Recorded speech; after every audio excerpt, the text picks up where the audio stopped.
When Tama, my grandmother, was alive, she would tell me amazing stories of her youth every night around bedtime. Her ritual of dabbing an almost entire bottle of talcum powder was followed by a little exercise where she would stretch her tired limbs and apply some cream or lotion.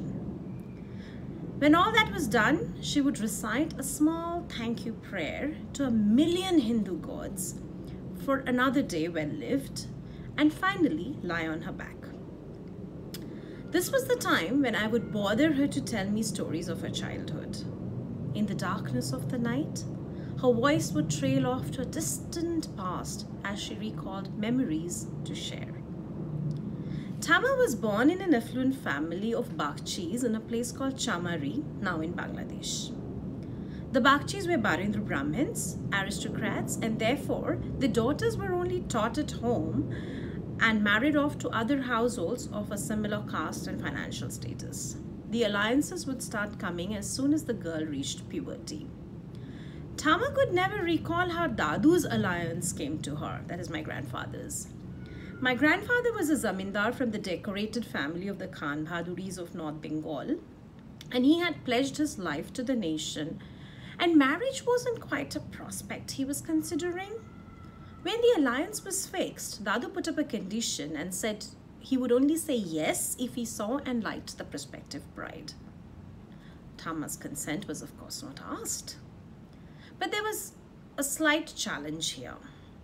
Daughters of respectable households did not present themselves to the public and no male who wasn't a relative. So they were not allowed in the inner quarters or the Andar Mahal. Their movements were restricted only to the kacharis or the living area, where the public area. Now Dadu made a plan. In a situation where he needed to be undercover for a while from the British forces, like I said, he was a freedom fighter, he sailed across the Atrey River with his comrades to Bangladesh. He landed in Chamari, dressed as a sadhu, and visited the Bakchis along with his well-camouflaged friends. Now the Bakchis were a hospitable, God-fearing family and received this spiritual entourage with open arms.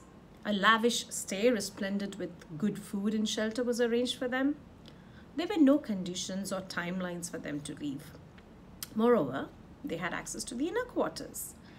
The women in the family were tasked to take special care of the guests, cook and serve for them.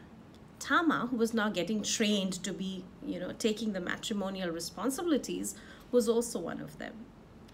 She recalled how she found the mannerisms of one handsome young sadhu in particular suspicious.